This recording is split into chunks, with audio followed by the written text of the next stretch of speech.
So I'm super excited to announce to everybody that SpoilerCon registration is now open. It will be open from June 15th to August 15th. If you happen to be listening to this in a time-shifted manner, those are the dates we were talking about. This is 2021. This is SpoilerCon, reintroduction to your society. Your Aiel society in particular. Yes, so the con is going to be held October 1st through 3rd in Portland, Oregon. We are planning currently to have a hybrid in-person and digital event, so that way people who can't make it to join us will be able to enjoy some of the con, while those of us that are able to rejoin our Aiel societies can do so in person. Registration in person will be $120 and only $10 for the online version because tech does still cost something to run. You can register at spoilercon.org/registration. You can also follow us on Twitter at SpoilerCon and subscribe to our newsletter at bit.ly/sconnews to get updates. And this is going to be an incredible SpoilerCon. I think just the excitement of everybody getting back into the real world and seeing each other, I just know people are going to have a great time. We have Michael and Kramer and Kate Redding coming back. They will be attending remotely and doing their usual reading and Q&A that we've had at every SpoilerCon so far. Last year we had a lot of success bringing in our guests remotely digitally, so I think we're still going to have a fair number of those guests attending remotely, and that will be streamed out to the digital folks. So other things we have going on, obviously we're going to be doing some podcast live recordings. There's that walking tour of Portland. There's going to be a silent auction for everyone online. We're going to do both an in-person costume contest and an online costume contest, trivia challenges, and just hanging out with our fellow nerds. And, maybe a couple of surprises. The SpoilerCon committee is still working on a few things. Yeah, we've had a lot of success in past years, and we're very excited to build on those successes, use what worked before, and add new things. So stay tuned to our social media and get hype with us, because this is happening. Yeah, we are super excited. For a while it was a little tentative, but with vaccines rolling out really strongly in the US, we're able to go ahead and have this event in person, which is super exciting. We are going to this year be having it at an actual hotel and conference center, so no more Airbnb. No more being packed in next to the party while you're trying to sleep. We're actually able to get your own hotel room. So it's the University Place Hotel and Conference Center. It's on 310 Southwest Lincoln Street in Portland, Oregon. If you are reserving a room, enter the promo code SpoilerCon, and you should get a very good rate for those nights. Yeah, we've got a whole room block set out. A lot of work's been done to make sure that is going to be affordable and friendly, so that way we can keep the party all together. We really, really hope to see you there, either in person or online, because this is going to be fun. We're really excited about what we're building. And there's a lot of great information at spoilercon.org. Check it out. Any FAQs you may have, extended information, it's all there on the website. Or, contact us in Discord and we can get hype about that at any time. Or email us at spoilercon@gmail or watspoilers@gmail. We're there listening and waiting for your calls. Emails, emails, texts, Instagram posts, whatever. We'll be excited. On all of our social media, you will be able to find us at SpoilerCon. We have streamlined and made consistent that labeling. So if you look for SpoilerCon on any platform, you will find us. Look forward to seeing you there.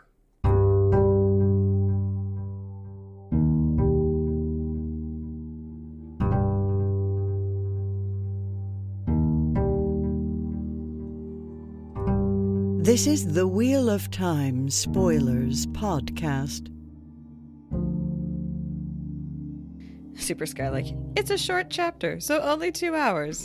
Shut up, Skylake. No. This is actually a short chapter, and actually there's only 2 of us. I do have a lot to say, but I think it might be a shortest chapter. But I highlighted a lot. Yeah, well, we did have that one that came in at only an hour recently, so we've got precedent. We know we can do it. Yeah. I'll reiterate just how few chapters some of these next few books have. The next book has 31 chapters in it. That's going to take us 2 weeks. Maybe slightly more than 2 weeks. 2 months. It's going to go fast. Yeah. It's going to go really fast. It's still got the same page count. So it will be probably the same hour count then. It's not entirely true. It does have a slightly a lower page count than, like, certainly Lord of Chaos and stuff like that. But isn't Path of Daggers the shortest in the whole series? Mm-hmm. Yeah. I think page and chapter count. Mm-hmm. But, yeah, the slog has some unique qualities, even if you disagree with calling it the slog. So this is when Perrin goes to Gillidan. Yeah, this is Perrin taking a whole coterie of people through a gateway and into a dragging storyline. The fight. This is where he has the fight, quote in quotes, with Rand. Mm-hmm. Mm-hmm. Which isn't a fight, but is a fight. It's one of those things. It's like, we're going to play fight. Oh, we're not play fighting. We're not play fighting anymore. No, yes, no. It's, yeah. Rand is not a good person to be play fighting with right now. Also, don't pick an issue that you actually have real disagreements about to play fight. Yeah, I feel like Perrin sort of whiffed on that one. A little bit. Like, couldn't you have argued about, like, fancy coats, like, back in Great Hunt? Like, wouldn't that have made more sense as a topic, you know? But no, you had to pick something that's extremely fraught. So Super Skylake is saying this is a bit further back in the timeline. Is it? I thought this was... What? What do you mean back in the timeline? Yeah, that's what I'm wondering. What do you mean back in the timeline? Because as far as I know, Rand was planning to send Perrin to Gillidan. No, I don't think so. In Rand's last POV, he had not sent Perrin to Gillidan. He was planning on it. And he was planning on having Berelain accompany him. Yeah. But he hadn't actually made that decision yet. Right, and we are between when him and Min have their little comfort fuck and when they have the discussion about how it wasn't assault. We get confirmation in this chapter. Right. We are in that little interval. And this is where Min tried to go to him and he sent her away. That's because they fucked and he thinks he's raped her, but they haven't had their post-coital conversation yet. Yes, aftercare is important is the conclusion of that. Yeah, did she just get up and leave? Like, what happened at the end of that? Like, right? I'm curious. That's something they don't talk. They show them a cut to black, but then there's no like smoking a cigarette. Like, that was great, honey. I'm gonna go, back to my apartment. Like, was there no They probably just conversation? like passed out, Right? And then she like got up and put on her clothes and like walk of shamed out of there. Right, probably while he was still asleep or something like that. That's what I imagine. Yeah, except that it wasn't a walk of shame because she doesn't appear to have any shame about it. So, So yeah, Super Skylake, as far as I'm aware, this is all chronological. We're not jumping around in Rand's POV. We do have like the flashback to the fight is in italics, but that's like a 20-minute flashback. It's not days and days. He does that sometimes with his chapters where he just doesn't want to start them at the beginning, so he flashes back like inside the chapter. I've seen him in italics. He does that occasionally. Not frequently, but he's done it a couple of times already. Yeah, yeah. Today we are doing chapter 27, To Be Alone. And our symbol is the wolf. And I think this is an appropriate chapter to not have a guest on, to be alone on. Yeah, indeed. Yeah. It's a Perrin chapter, so obviously we've got the wolf because it's Perrin being mopey about his imposed leadership, basically. Slipping the haft of his axe through the loop on his belt, opposite his quiver, Perrin took his unstrung longbow from the corner, slung his saddlebags over his shoulder, and left the rooms he had shared with Aiel without a backward look. They had been happy there, most of the time. He did not think he would ever be back. Sometimes he wondered whether being happy somewhere with Aiel meant he would never return there. He hoped not. The servants he saw in the palace corridors wore unrelieved black livery. Perhaps Rand had ordered it, and perhaps the servants themselves had simply adopted it. They had been uneasy without livery, as though they did not know where they belonged, and black seemed safe as Rand's color because of the Ashaman. Those who saw Perrin scampered away as fast as they could, not waiting for any bows or curtsies. Fear scent drifted behind them. For once his yellow eyes had nothing to do with anyone being afraid. It might not be safe to loiter near a man at whom the Dragon Reborn had unleashed his rage so publicly this very morning. Perrin eased the shoulder under his saddlebags. A long while had passed since anyone had been able to pick him up and throw him. Of course, no one had ever used the power to try before. One moment, in particular, stuck with him. And then we get a bit of a flashback. Yeah, an italicized flashback where we get the conversation and Rand being unhappy. And the basic context of that discussion is that Perrin is concerned about human rights abuses being enacted on the Aes Sedai prisoners in the Aiel camp, and Rand being like, I don't give a fuck! It's not my priority. Perrin's like, it is your... It should be, though, right? Like, and this is a legitimate disagreement they've had. This is something they've talked about over and over and over again. But in a lot of ways, Perrin just has to give up and be like, nope, you do whatever you want. Like, this is not my circus. Yeah, for sure. And I think, honestly, it's a bit of a disservice to the Aiel to be like, they could be killed for all you know. And it's like, really? Do you really think that? You know the Aiel better than that. It feels a little racist. It feels a little like those Aiel savages. You never know what they're going to do. And I'm like, but they're actually, you know... Like, they did great with Egwene, and she was an apprentice, and you had no problem with that. Now, all of a sudden, these Aes Sedai are going through the same situation, and you're all upset about that? Right, and, like, the Aiel generally have a pretty strong honor code. It's kind of, like, baked into their cultural DNA. Right. I can see that the argument makes sense to the audience that they're trying to fool, because the audience in question is super racist, but it's always read as a very, like, Perrin, you know the Aiel better than most of our cast. This is a weird argument for you to be making. Especially with Gaul and stuff like exactly. that. Like, what would you rather he give them to the Black Tower? Are you kidding right? me? The insane men, right? Like, no. What are your alternatives? Give the Aes Sedai. I guess just like give them to the other Aes Sedai. But that doesn't feel tenable either, because then you have people policing themselves, basically. Right. Yeah, so I don't know. Maybe Perrin was just trying to play into the natural thought process of the people they were trying to impress with this fight. Maybe we can be charitable to Perrin and say that's why he made that statement. But otherwise, it just feels really inauthentic. Yeah, I mean, the whole thing has always been... I think what he's basically, Perrin, is like, well, they swore to you. Trust them. Let them go do whatever they need to do. You know, and don't, like, have someone monitoring them. But we've seen how that works out when you give Aes Sedai free reign. They manipulate. Even if they sworn oaths, they manipulate. You need someone to keep them in line. And Bran can't do it himself. He doesn't have the time. Right. And yet, maybe, like, chat is saying, maybe it's Perrin criticizing Rand's just, like, I'm the creator sort of, you know, imposition of his will. But, I mean, the fact that they made up this fight means they were probably just totally winging it.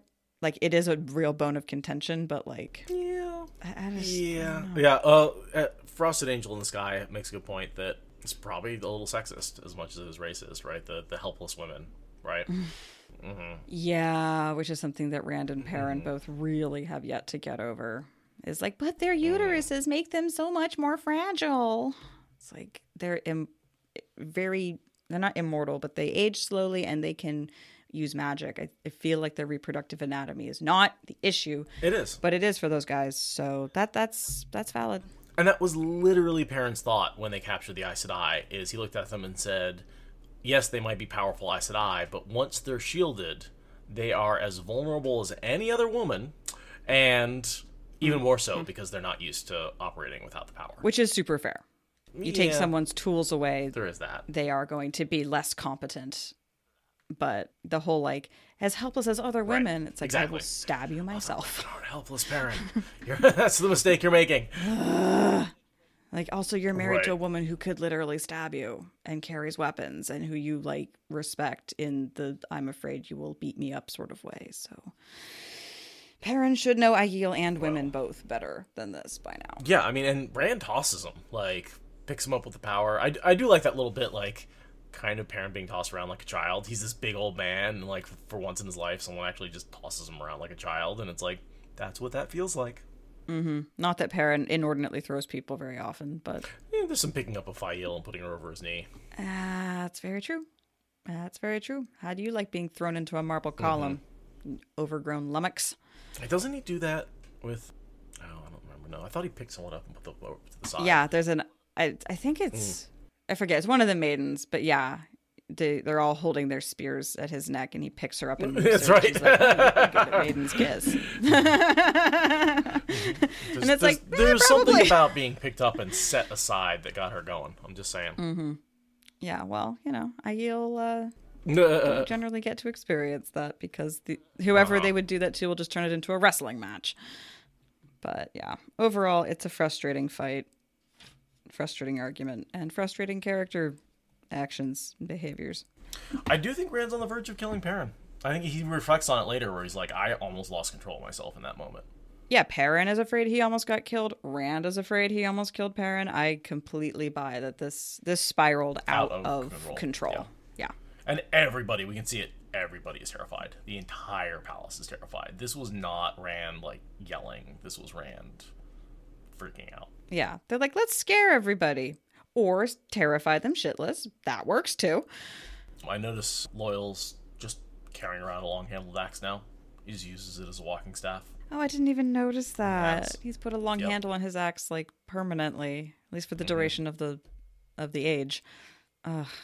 Yeah. And this is also, to me, kind of feels like a goodbye to Loial, to be perfectly honest. We don't see him for books and books. And even when we do, he comes back, he gets that reunification with his mother and Dareth and Bellerhamen, but then they go off to the stump. So this is kind of it for Loial. Like, he goes off to do this thing, he comes back in for a chapter, and then he's off again. And then he comes back as a quiet battle leader because Ogier get very quiet and to the point when they're in battle. This is the end of us having Loial as the character we all know. And we don't spend any real time with him again. I feel like we get one more nostalgic scene when he actually ends up with Aerith. It's really good. Yeah, the wedding scene is really, really sweet. And also that's when he like stands up to his mother and, goes to the stump. And then after that, we get, the excerpts at the beginning of the chapter start to be, he is the one who opens the last battle chapter. So, he comes back, but he's more and more the RJ self-insert than the cuddly teddy bear that sings to trees. Yeah, and he is still there when the manor gets attacked. That's right after the wedding scene. But that's right after the wedding. So we do get to see him doing that is kind of badass with the it's a good scene, but it's short, and then he's off again. And it's books away. So, yeah, books away. Books and books and books. That's like Gathering Storm, I think. I thought it was Jordan's last. Knife of Dreams. Isn't that Gathering Storm? No, Gathering Storm is Sanderson's first. I am a really good fan of this series. Yeah, because I'm currently re-listening to Knife of Dreams, so it's in that. It's in that. Oh, okay. Oh, yeah, no, because Gathering Storm, the cover is they're still at that manor. Or they're still in that whole running around to various manors. So, yeah, okay. Yeah, it is Jordan's last. But yeah, this is Loial getting sent off with Karldin to go and talk to as many Steading as possible about the Waygates, which feels like a very left alone plot. It feels like it should have more impact on what happens, but we barely ever hear about that mattering. And it doesn't even stop them from using the Waygates. They still get in the Camelin with them. Well, that's the one that they can't. One of the few that they can't get to. So maybe that's part of how we know that it worked, is that we don't have Trollocs pouring out of every Waygate. They only pour out of 2. It's kind of like, edging your lawn. You don't get complimented on how well you edged your lawn. You get harassed about how you haven't edged your lawn. So their success is in the lack of news about it. But it's just always as really? You're going to send Loial off with a random Ashaman to do a very important task, and then we're not really going to check in with them, at all? And, why Karldin? How do we know that Karldin isn't going to stab Loial in his sleep? Why should we trust this guy with our precious Loial? We never get a reason. Obviously, he's fine in the end, but, it felt so random to me. We've never met this guy, but we're sending Loial off with him. Tell me you're a property owner without telling me you're a property owner? Using edging the lawn is a good analogy. Karldin, again, he's one of the first Ashaman to show up. He's in that first initial group when Rand comes to the Black Tower. Okay. So, there is a little bit of, maybe he's one of the original...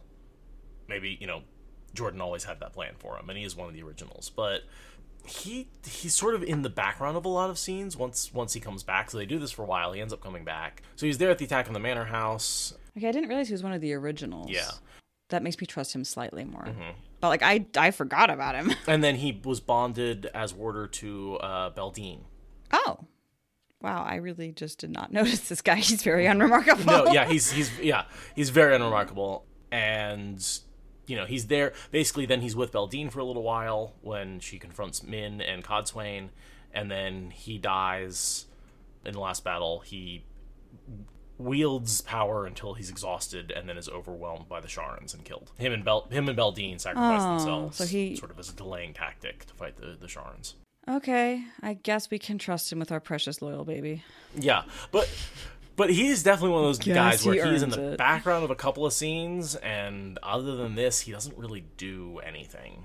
So, I just always wonder what Loial and Karldin's trip is like. Like, does Loial manage to, like, get him interested in trees and books? Like, does hanging out with an ogier, like, stave off the madness? Like, I would just love to see a little bit of their journey. oh yeah, and the going into Waygate and the steading, where Karldin stays outside and Loial goes in, and there's that because Karldin doesn't want to go in, but you know, that's also why, you know, there's a lot of concern from Aerith and the mother about Loial being out of the steading, and like, he's been gatewaying between steading now for like 6 weeks. Yeah, with an Ashaman, he's getting re-upped a lot. And that, don't forget, that was Rand's plan, right? This is when he was told by Elder Hammond that Loial was, you know, really getting to the point of danger. And he's like, well, what can I do to fix that?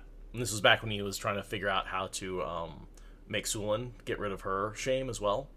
And so he then applied that to Loial and was like, oh, how can I fix the problem without sending him back home? How can I get him into a steading? He's like, oh, I need to send him around to a bunch of steading to fix the Waygates. Because you're going to have to stay for like a week to convince them. Exactly. Of anything, or just at least a day for him to learn the place well enough to form another gateway, right? So, you know, there's got to be some of that stay over. So, yeah, no, that makes sense. Vale seem to like shouting sometimes. Yeah, think. Yeah, it's kind of like her biggest kink, but whatever. Not even sure what they were arguing about. It's Probably Berelain. Berelain being included or something else about the logistics. It's all about Berelain. Yeah. She wasn't supposed to come, now she's coming. Not a good idea. Because Rand is trying to give Berelain some relevance and not make her feel like But at the same time, he can't let her stay there because she's being attacked because rebels, basically.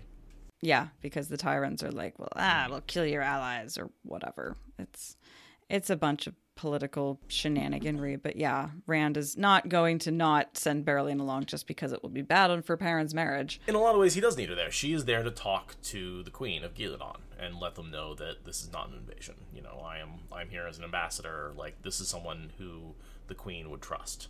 It's a name she knows. It's a familiar face. Like, right, which Aiel wouldn't have that. No. Yeah, for sure. Yes, Melitatura is saying, someone it isn't an insult to send. Right. So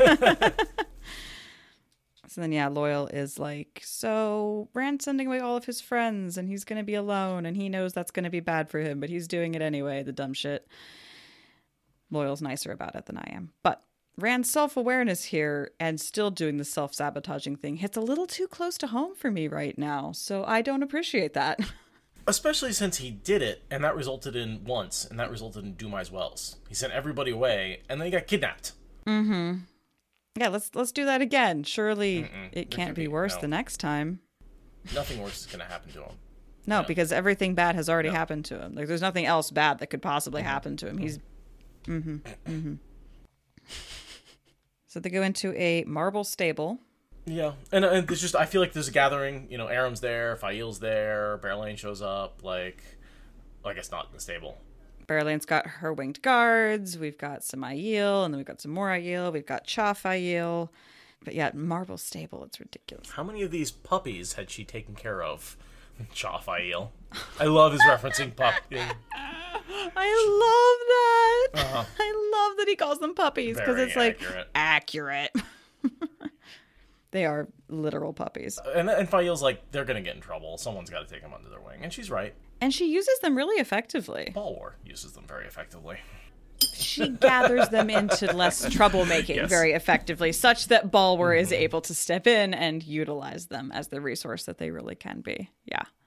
Yeah. I mean, and I think in many ways it's Fael's first attempt at bringing responsibility onto herself to help her become a better leader now that because she was doing a good job in the Two Rivers, right? Being a lord's wife, but now she's been divorced from that burden of responsibility and she needs someone to manage and to take care of because that makes her a more mature, effective person. And so she attracts in who she needs to help motivate her to grow the fuck up. Totally. Well, and up to this point, she's been managing peasants.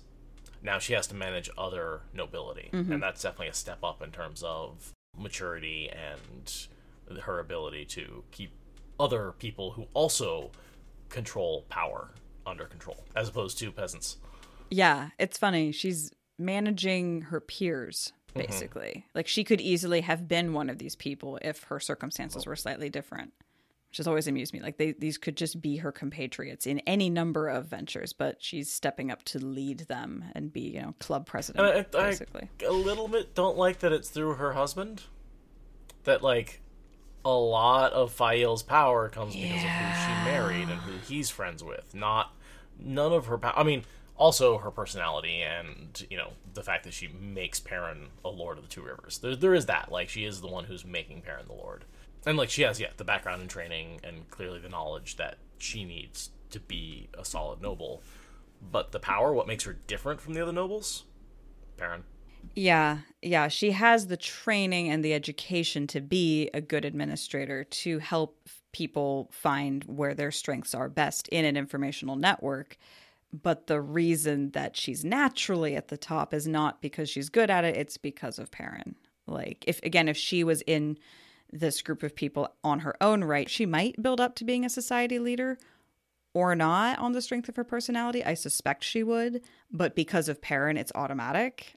And that's not as satisfying as it could be. Which is maybe partially why there's some real animosity between her and Berelain, because Berelain is there entirely on her own merit.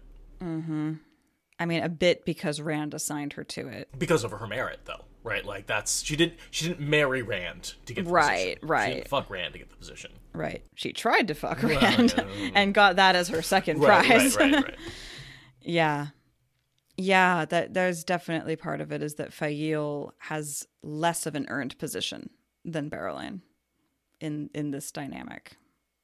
And their power dynamic gets a lot better once they've both sort of earned a place in that hierarchy in both of their eyes. And right now, Aiel's kind of like the Saswayamon being jealous of the maidens. The maidens got their position because of merit, and the Saswayamon, like, came in second place. But I'd almost say it's like the maidens being jealous of the Saswayamon, because Aiel has Perrin. She's jealous of the people. She's jealous of the people who want. No, that's actually fair. You know, so there's. I mean, it's not a perfect analogy, right? But yeah, no. I think you're right though. That it's that issue, but just flipped around, because the Saswayamon earn it in a way that is not handed down from a powerful man. They just earn it. Mm-hmm. We get reminded of who the Ashaman are that are going with Perrin. It's going to be Jur Grady and Phaedra Niald. Yeah, and Jur Grady he talks about his wife. And as far as we know, they have a child who we believe is Gaidal Cain. Right, Gadrin. His wife is Sora, his child is Gadrin, and he's ugly as hell. So collective fan canon is that is Gaidal. Name begins with a G, ugly child, right age, was born right in the right time after Gaidal Cain popped out of the World of Dreams, but before Brigida. You know, it all works out, and I think it's been confirmed by Sanderson that was what was intended. Mm-hmm. And even if it's not, we're deciding that it is. Next, we've also got a reminder that we've got Seonid Trigon, who is a green, and Masuri Sakawa, who is a brown, and they cause all kinds of headaches for Perrin along the way. So that's our quartet of channelers. They're named Salady, but because they stay with Perrin, they're a little easier to keep separate from all the others. Well, and that's not the only channelers, because we also have the wise ones keeping an eye on the Aes Sedai. So he's got 2 Ashaman, 2 Aes Sedai, and 4? No. I don't actually remember how many of the wise ones are channelers with him, but it's a good handful. Idara appeared the eldest of the 6 wise ones, channelers. and passively watching the 2 women Nield had nodded to. Are all 6 of them channelers? I think so. I don't have a confirmation for that, but I thought otherwise. Why would they be keeping an eye on the Aes Sedai, right? Like, they would have to be able to see the channeling. That's fair. Yeah. No, that's fair. So they've got 3 wise ones for every Aes Sedai to keep track of. So they definitely have the upper hand. And Perrin collectively then has 10 channelers to make this trip with, which seems like a pretty good regiment of people that can wield the power. And a decent number of Aiel, which makes Gaul upset, because then he doesn't have time alone with Bane and Chiog. Yeah, this is one of the only times Gaul is sulky. And it's funny because he's the only male Aiel. Is he? Oh, yeah, but wow. Yeah, that sucks.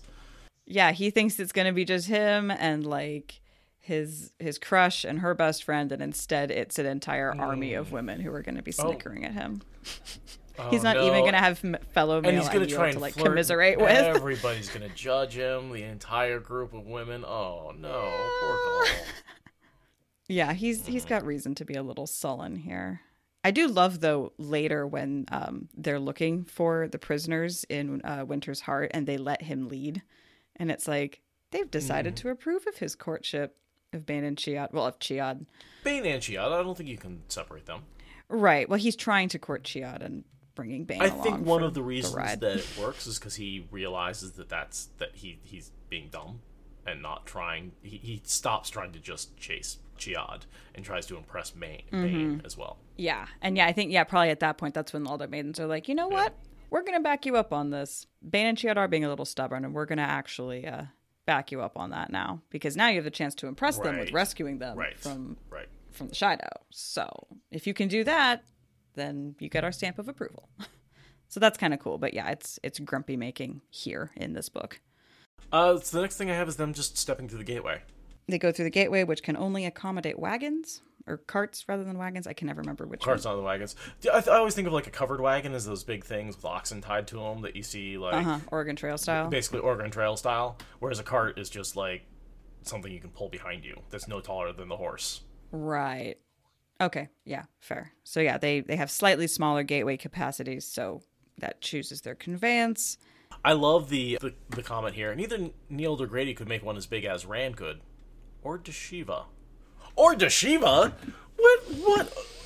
Some random ass Ashaman who's as powerful, can open a gateway as big as Rand? Maybe he's a Forsaken. It's just like, that's such a freaking, that's pointing. Like, these normal Ashaman cannot make a gateway this big. Rand can, and Forsaken can. Deshiva, Forsaken. Right? Like, the amount of times that this has gone over my head is truly frustrating. In particular, yeah. Just the number of times Jordan's like, Forsaken. Blue lightning, yeah. Flashing neon sign. It's fine. Don't bother. This is one of those things where I wonder if like nobody noticed at first, and he just kept putting more and more hints in. Like, he's like, I'm getting questions at conventions, and I'm not hearing the ones I'm expecting. Exactly. And then there's another thing about the gateway that I wanted to, because before he goes in, he doesn't know whether it's Grady or Neild. But then afterwards, he says he's wanted to order the gateway shut before Berelain went through. But Neild was the man holding the thing open, and he was on the other side back in Cairhien. And I was like, how did you go from not knowing to knowing? Like, there was no indication of, I guess, because Grady went through first, and Neild stayed behind. You know, the person who stays behind is the one who... I'm guessing the gateway. That's maybe that's just policy. Yeah, that's got to be it. It seems like a pretty subtle nuance for Perrin to have bothered picking up on with his blockheaded worry over women and his wife. But sure. Also, it doesn't seem like you have to stay on the other side of a gateway to keep it open. But I guess again, policy convention that's forming around gateway protocol. So. Well, and I could see where it does matter with skimming. You have to be the first one in and the last one out with skimming. So it makes sense for that convention to carry over to how gateways work. But it didn't. It's the opposite, right? Grady went through first, and he thinks Neild's the one holding it. Oh, yeah. Yet another reason to leave skimming out of the show. But yeah, it was just a moment where I went from being like, how did you said a second ago you had no idea which one opened the gateway, and now you're saying Neild, the one you can't yell at, is the one opening the gateway. How did you know that? Yeah, and they step through, and the air is even hotter on the other side, which is just like, ew. Because they're moving. They were in Cairhien, right? No, they were in Tyr, right? They were in Tyr, and now they're going to Giladon. Is that farther south? Yes. Well, I'm a geographer. I don't know where things are. Giladon is sort of the middle of the continent, which it makes sense that it's hot, just like the Midwest gets stupid hot, right? It's away from the ocean.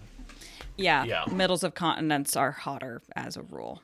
Yeah. They're going from at least a river-side city to the middle of nowhere. Yeah. You know, so a big river. Yeah. So I imagine a big there's quite a bit river of breeze at that comes that. up that river and stuff like that. Okay, yes, they were in the Sun Palace. Thank you. So yes, Cairhien, but I mean that's a huge trade shipping river, whereas Giladon has like the Arenal running through one corner or something like that. It's not nearly the same thing. And yeah, continents, generally much more extreme temperatures in the middle, both hot and cold. And obviously the world is baking, so it's going to be hot in this case. In a lot of ways, Gillidan is on the other side of the mountains from the ocean, so you're going to get sort of, desert effects, and you're not going to... I mean, you probably have some southern winds coming up through Gillidan. That's the weirdness where you got... Which way are the trade winds in the Wheel of Time? Are they north? Are they east-west? They're probably not north to south, right? No. I mean, if we assume that this is roughly our planet, that means that it's spinning in an east-west way. So the trade winds are going to have to be going along that axis. And yeah, if we take Randland to be exactly North America, then yes, the trade winds are going to be coming from the west up and over the mountains. And when you go up and over the mountains, the air gets drier and warmer. Because it has to go up, loses a bunch of moisture, and then when it comes down, it compresses and gets warmer as a result of compressing. Climatology is fun.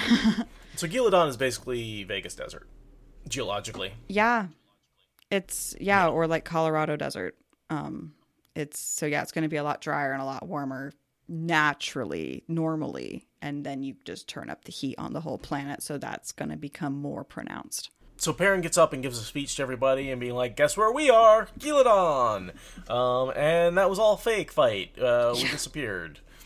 Which I do I like that trope of anyone who's paying attention is going to figure out that the troops were sent somewhere, but it is deceptive enough that they could fool people. Well, a bunch of groups that weren't together before all vanish at the same time. Right. That doesn't mean they're all together. They happen to be all together in this case, but... I always thought it was sort of a plot hole because it's they all vanish at once. No one's going to connect the dots, but these are very disparate groups that were not spending time together. So it is fair to think that it just was nope, Rand blew up, everyone skedaddled in their own separate directions. That's plausible. Especially after returning from Dumai's Wells. I'm guessing a lot of people went in a lot of different directions. But it is the beginning of Perrin's forging of all of the different coalitions together, right? That's basically what Perrin does, is he takes all these different groups and smashes them together into one giant army that he brings back to Rand. And this is the seed that creates the rest of the army. And I like the fact that Berelain and Aiel both disagree in the same way with Perrin's thing here. They are in agreement and they see each other shaking their heads and oh no, I wasn't thinking that. But it's another sign that Perrin is starting to come into his own leadership because he's making this choice and he's doing it against the advice of two of his advisors. And it works really well. Reminds me of Romaine a little bit. When the two of them are disagreeing with Egwene, and they both, of course, agree on what they should be doing, but because they're against Egwene. And then Egwene does her own thing, and it works out much better than what Romaine would have had happen. Much better, yeah. And they're so pissed when they catch each other agreeing with each other, because it's, Yeah, no, it's definitely the beginning of Perrin having a brief glimpse of the leader that he's going to become in a billion books. I will say, I think one of my biggest disappointments about the last battle is how little Perrin actually leads. He goes off to be his own independent... I like that Matt's a strategist in the last battle. I would have liked to see Perrin actually being a battle leader. I would have loved to see Perrin, actually... There's a difference between a strategist, which Matt is, and, a general, versus a battle leader, someone who forges in, who brings people together. It was you there, let's, I really would have loved to see. Yeah, Super Skylick is right. We got Tam, which was great. Right, yeah. And Perrin had him as his second in command, but yeah, Perrin finally gets into his leadership, finally forges an army, and then takes off to be a dream ninja. Whereas his entire plotline up to that point was building this army and this coalition. I mean, I guess it speaks to the strength of the coalition that he can leave his second in command in charge and it still works and everyone still fights for Perrin Goldeneyes. And we needed Perrin to go into the dream to have all those awesome dream sequences and deal with all the different dream villains. But yeah, I agree. It was a lot of build up to pass it off to Tam, who of course Tam was going to do a good job. It's not as satisfying to see Tam do what you knew Tam was going to do. In Ilion. I might as well be one of the great battle leaders. Sure, pass it off, fine. Yeah. I mean, we do get to see Perrin, saving the White Cloaks, which is, but that's the taste of what you would have expected. Exactly. That's what I would have wanted to build up to it. Because, again, a part of these boys growing up is that they can do things better than their parents did. Yeah. And so, having Perrin override Tam, right? Having Tam do this thing and Perrin be like, no, I know better. We're doing it this way. And have that be more successful, right? That's what I would have liked to see. Show Perrin as a better battle leader than Tam. Yeah. But I say he passes it off to Tam and Aiel. It is like, you guys got this. Which, I mean, no shade to our elders. We should listen to them and learn from them and utilize their strengths. But, like, that's not the arc of the big... That's not what the Emond's Field 5 are supposed to teach us. But how else are you going to get Perrin into the dream is probably the calculus there. Leading the army into the dream to fight in the flesh. His entire army. That would have been He's so like, Rand, cool. I need a gateway to the world of dreams. For everybody. Let's go. For everybody. You know, like, absolutely. And then, you know, especially with the way the world of dreams and the real world were sort of coming together. So you could have had these two parallel battles, and then when they merge, you have all of Rand's armies on the battlefield at once, even though half of them were on the world of dreams fighting, and half of them were like, so... That would have been amazing. Yeah. But instead, we got Hinderstep. And if you really want to throw Matt into there, have them merge into, like, come out of the world of dreams into Mashadar. Like, because you would never go into Mashadar willingly. But if the worlds merged and all of a sudden you found yourself inside of Mashadar in the real world and having to fight that. That could have been really good or really bad. Well, I mean, from a writing perspective, really good. For our main heroes, bad. But you could give Thane more of a role. Yeah. You know? Yeah, and then Thane could be less of a disappointment as a villain, for sure. Yeah, and I mean, at Shale Ghul, you've got these, like, wisps of people from across the dimensions fighting. Wouldn't it be amazing if, like, suddenly, like, an army of wisps, like, solidified just out of nowhere, and it's the good guys, not the bad guys? And, oh, my God, that would have been fabulous, and it would have worked so well. Like, Perrin, not only are you a master of dreams and a master of leadership, you can be a master of dream leadership. Or you could even, you know, I mean... I always go back... Right now I'm going back to the MCU a lot because I feel like it's the only thing that comes even close to scope of the Wheel of Time. And so in Endgame, when they open up the portals and come out, like, sort of a similar thing, like coming out of... I mean, I guess there is a sort of portal. Anyway. I would have paid a lot to be in the writing room for the show. That's all I'm saying. Because if I was, Nynaeve would definitely shoot first. Yes. A little bit more casual sexism and battle of the sexes because men are from Mars and women are from Venus. It's always a man's fault. One thing he learned, women were better at anything else. Teaching a man to sigh. Just like, you know who's good at teaching people to sigh? Other people. That's just, other people are annoying. You don't need to make this a gendered thing. But I love that we've gone there. Like, all this gendered, men do this, women do that. It's like, no, people. Like, replace all of that with... people do this. Yeah. And realize that it's everyone just with their own prejudices. Yeah. Which arguably he does say here, you know, this saying goes two ways depending on who's saying it and the context. And it's like, that could be said for all of this stuff. That's as close as he gets to being woke, I think. Is like all of these... self-awareness. Yeah, a little self-awareness there. Like, yeah, I guess all of the stuff really does go both ways. People are just terrible. Yeah. And then, yeah, he says, first we convince Queen Alejandra we aren't here to invade, and then we go find the prophet and reel in his murderous tendencies. And this is Perrin's arc, right? Up until Aiel gets kidnapped. His arc is go get Queen Alejandra, she joins him, go confront the prophet, and bring him in. Yeah. Yeah, bring him in. And it's supposed to be a relatively quick trip. It's supposed to be simple, straightforward, just some basic politics, a little bit of shock and awe. Done deal. Just like Matt going to pick up Berelain. Yeah. Yeah. That's part of why Rand seems like he's sending people away more dramatically than he thinks he is. He's like, just go for like a week and then come back. And then it's like that, or several months. And we know this is the last mission they're doing before the last battle, right? Like, quite literally... I also think that's maybe why the slog feels sloggy, is we want these missions are supposed to take one book, and they don't. Yeah. You expect to see what is Rand going to have them do next. What is the conclusion of this arc? And the answer is nothing. They both go out, gather up huge armies, and come back ready for the last battle. Perrin with his army of, various White Cloaks and other folks put together from the Two Rivers, and And Matt with his massive band of the Red Hand, and, Seanchan. Well, the Seanchan, yeah. So yeah, and the conditional allegiance of the Seanchan. Demandred went out and got the Sharns. Matt went out and got the Seanchan. I think that's entirely fair, right? Like, and that's why I do like the symmetry of the two of them fighting out as battle leaders. Mm-hmm. Yeah, Game of Stones writ large is that framing was very cool to be like, no, this is because we spend a lot of the series setting up stones as an analogy for military strategy, and it's nice to see that come full circle. Mm-hmm.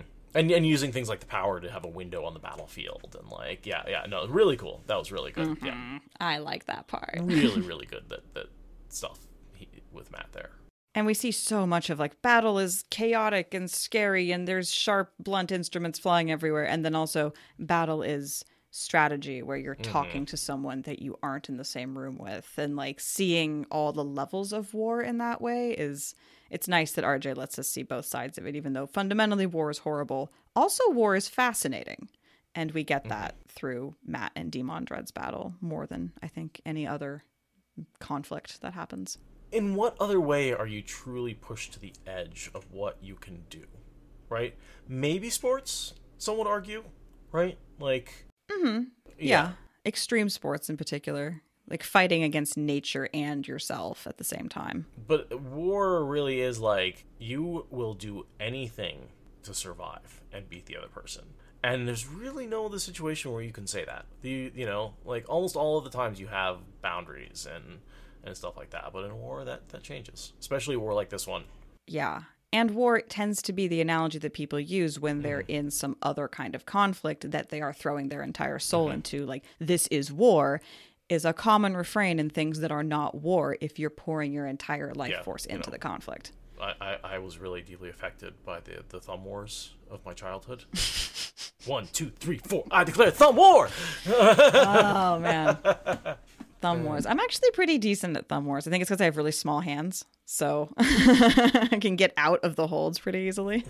But yes, the wars are bad, but they push us to our edge. A lot of our modern society exists because of World War II.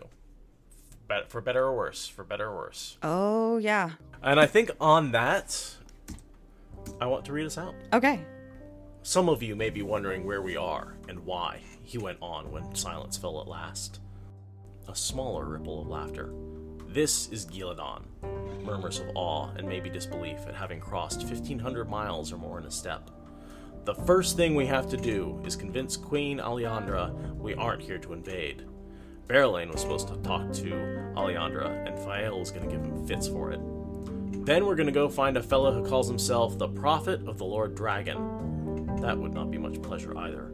Masema had been no joy before he tipped over the edge. This prophet has been causing some problems, but we're going to let him know Rand al'Thor doesn't want anybody frightened into following him, and we'll take him and any of his people who want to come back to the Lord Dragon, and we'll frighten the breeches off of Masema to do it if need be, he thought wryly. They cheered, they whooped and shouted that they would march this prophet back to Cairhien for the Lord Dragon, till Perrin hoped this spot was even further from any village than it was supposed to be. Even the cart drivers and horse handlers joined in. More than that, he prayed that everything went smoothly and quickly. The sooner he could put as much distance as possible between Berelain and himself and Aiel, the better. No surprises. That was what he wanted once they rode south. It was about time his being ta'veren showed itself good for something. That last sentence.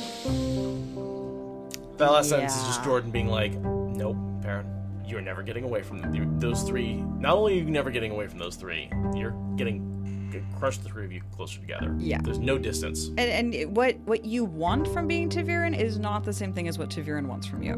No. Like what ta'veren is for you is bringing people together and making unlikely allies. That's not going to happen if you run away to be a blacksmith in the backcountry of Andor. That's not how your ta'veren is going to manifest usefully. So, I also noticed in the next chapter, Matt says a similar thing about like, it's about time my ta'veren shows itself good for something. Like, right. And it's just like, you boys and your lack of understanding the point of ta'veren. It's a theme. Yeah, it is. No surprises. That's what he wanted. Yeah, you're going to be so disappointed on that front, bud. I'm telling you, God, I've been loving the foreshadowing. So Never is girlfriend has got through Eye of the World. She is into Great Hunt, listening with some regularity. So I am enjoying going along with a first-time reader quite a bit. And I'm, again, listening and witnessing the masterful foreshadowing of Robert Jordan.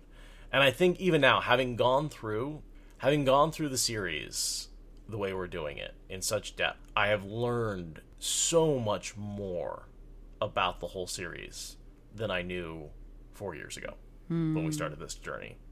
And again, and I didn't think I could go back and read the books and still get more out of them, but I still can. That son of a bitch, I can still go back to Eye of the World and realize that stuff I recently figured out about books 6 and 7 apply and have foreshadowing in book 1.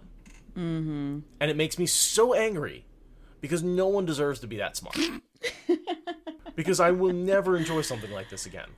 And it makes me so angry that Jordan could have pulled this off. Yeah, it's rough. It's rough. And you're not protecting Never from spoilers, so you get to actually discuss your insights more or less in real time. More or less. It's one of those things where I've spoiled a bunch of stuff, and she's forgotten it all. So I'm not, that worried about spoilers, but at the same time, in a lot of times when she comes to me and she's like, wait, is Rand the Dragon Reborn? It's more fun to me to be like, I don't know, you should read and find out. And that's fun, and I enjoy doing that. Even though at various times I've told her, yes, Rand is the Dragon Reborn, but it's meaningless when you haven't even started the books and you don't know who this Rand guy is, So, yeah, I'm not super protecting her, but there's so many details in here. It's almost impossible to spoil. Right. And yes, I'm sure I've spoiled a few details. I think she knows Egwene dies at the end, right? She'll definitely forget that by the time we get to the end. Right, yeah, that's the thing. It's such not a minor detail, but it's a small detail. Mm-hmm. And she does so much before then that it's it's not like she's dead the whole series. Right. You get the whole series with Egwene, so. Oh, that's so fun that you get to go through it with a super nerd and also someone who's discovering for the first time. You're getting the best of both worlds. Yeah, no, I've been really enjoying it. What I've been enjoying most of all is watching her go from, all right, I'll listen to a chapter if you want, to, hey, can we listen to Wheel of Time? I want to know what happens next. I really like this Matt and Perrin guy. She really likes Matt. She doesn't have the annoyance at him that a lot of first-time readers seem to have. Wow. Even, pre-healing Matt isn't driving her up the wall. That's because she's like, oh, well, he's infected. I'm like, isn't he annoying? She's like, yeah, but he's infected. It's fine. I'm like, oh, you're so understanding. Wow. Yeah. So basically, she's a better person than most of us. Oh, yeah, I'm dating her. Totally. Fair. She's also a bit of a writer, so I think sometimes she picks up on some tricks and tips, some of the behind-the-scenes stuff that, I still fall for because I've never been a writer, only a reader, and, it'll hit me emotionally in the right place. She's like, oh yeah, he's clearly doing something there, so. Yeah, that's fair. Looking at something with background knowledge is very different from experiencing it just as an innocent reader or innocent user of whatever the thing is, for sure. I think that's why Allie and Gus do such a good job. Yeah. As well as it's just as well as Brett and Danny. I think both Danny and Allie are incredibly good. I can't remember who's got the background in what, but I remember Allie has a background in screenwriting and film and stuff. Okay. So I think, that's where a lot of our insights come from. Helps. Yeah. It helps a lot. And then there's those of us that are like, we just studied rocks and maps and engineering and we don't fucking know how any of this works. We're just in it for the ride. It's fun. The trick is we got our voices out there first because we knew the technology to get our voices out, despite not knowing as much about the books. Yeah, for sure. The nerds will always be heard. That's the power, as I say, the power of being a nerd that you don't know about in high school is you will always be a little more powerful. Control. If you can make a podcast, you've got a little more power than someone who can't. It's really true. And real world update, the heat isn't too bad where I am, but Seth might have slightly died yesterday. Oh god, yeah. Yesterday was bad. It hit 116 in Portland. Yeah. That's 116 degrees in case you didn't get that from the context. Like Fahrenheit, Fahrenheit, obviously, yeah. not Celsius. Not Celsius. Obviously, Seth would be dead otherwise. Or Kelvin, because then we'd also be dead, but it would be very cold. Yeah. But yeah, no, it got super hot. I melted a little bit. Fortunately, work was closed because we work in a restaurant, and you can't turn an oven on in this heat. And I have AC in my apartment, which was almost up to the task. It did it for 2 days. On the third day, it kind of gave up the ghost. We gave up and cooked something, and the cooking something on top of the heat was just too much for the AC, and it like very quickly rose from like 75 where it had been maintaining to like 85 in the apartment. But then once the sun went down again, it like, yeah, it's 46 degrees centigrade, by the way, for those of you who are wondering. 46 degrees Celsius. Yeah. Yeah, no, it was, yesterday wasn't bad here. We had some strong marine breezes that eventually got to the Willamette Valley, but they were here pretty much in the morning. But the day before that, it got to 111, even here on the west side of the Coast Range, and it was 90 in the house, and I was pretty miserable, but I was very limber for the yoga that I did. So you win some, you lose some. What's amazing to me, God, it took me back to living in Houston. Like, stepping out into the 110 degree weather is something that, like, yeah, I did in Houston, but the difference is there you went from your air-conditioned house to your air-conditioned car to your air-conditioned job. And, like, no one expected you to do anything outside in the weather. Right. You know, and that's the difference. Here in Portland, we don't have AC, and especially not in workplaces or in kitchens or anything like that. Mm-hmm. Yeah, a couple of box fans is like good enough to get you through most things. And normally we are, the temperature is 85? Yeah, 85 is hot. Hot. And we were 30 degrees over that. Yeah. Yeah, and like, wasn't it like roads were like buckling and like power lines were melting, so there were power outages because the infrastructure was literally falling apart, and that applied up into Washington too. Literally melting.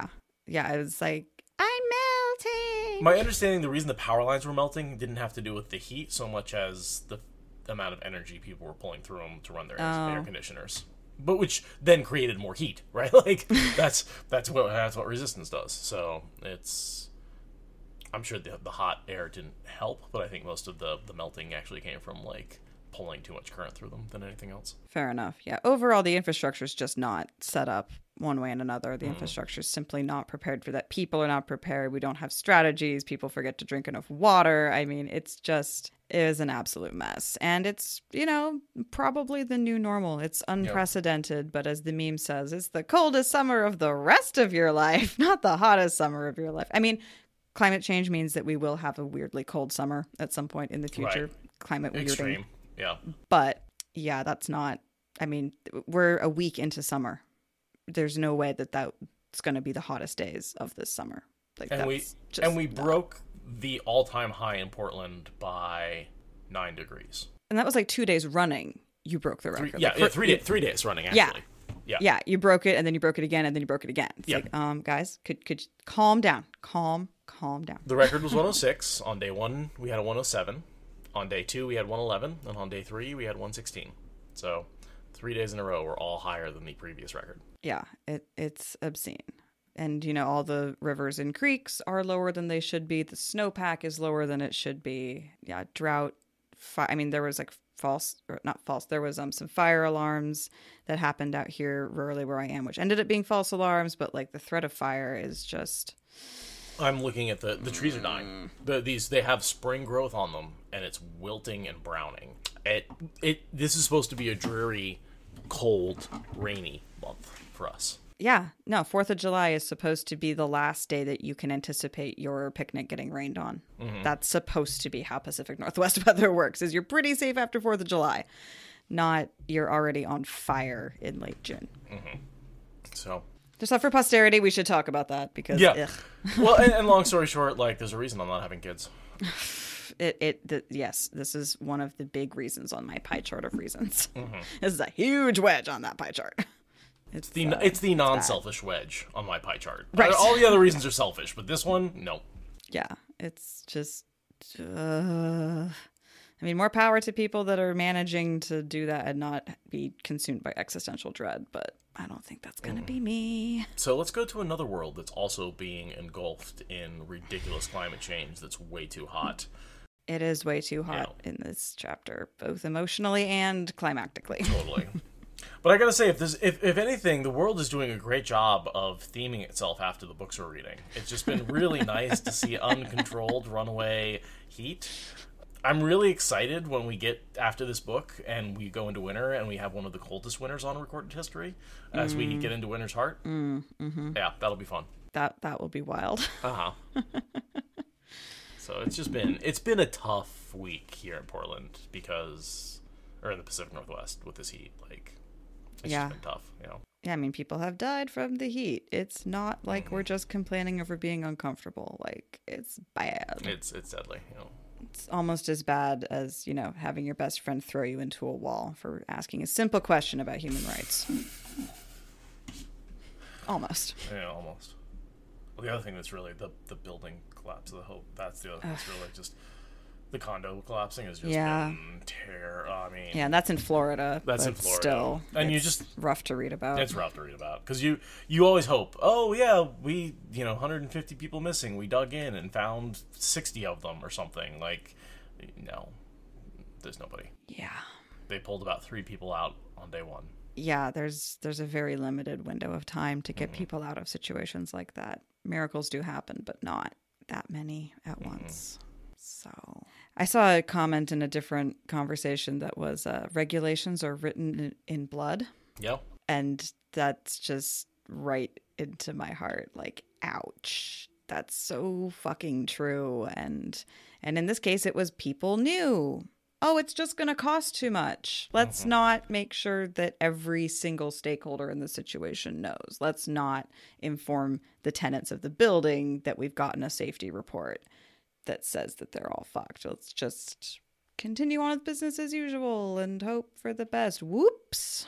Can I tell you what really scares me? Yeah. How many other buildings are in the exact same situation and how normalized that lack of response is. Yeah. Well, this is one of the biggest issues I have with America right now is we are currently subsisting on 70-year-old infrastructure that was designed to last 50 years. Yeah. And so it was really, everything was built in the 50s with a 50-year lifespan, and we're 20 years past that. And we have, now, I mean, they built it really well, and it was going to last longer than 50 years. There's no doubt about that. There's margins of safety. There's, all sorts of great stuff with maintenance and things like that. But the reality is we're an aging infrastructure country, and stuff like this is going to keep happening more and more and more unless we seriously invest in upgrading our entire economy and our entire country's infrastructure.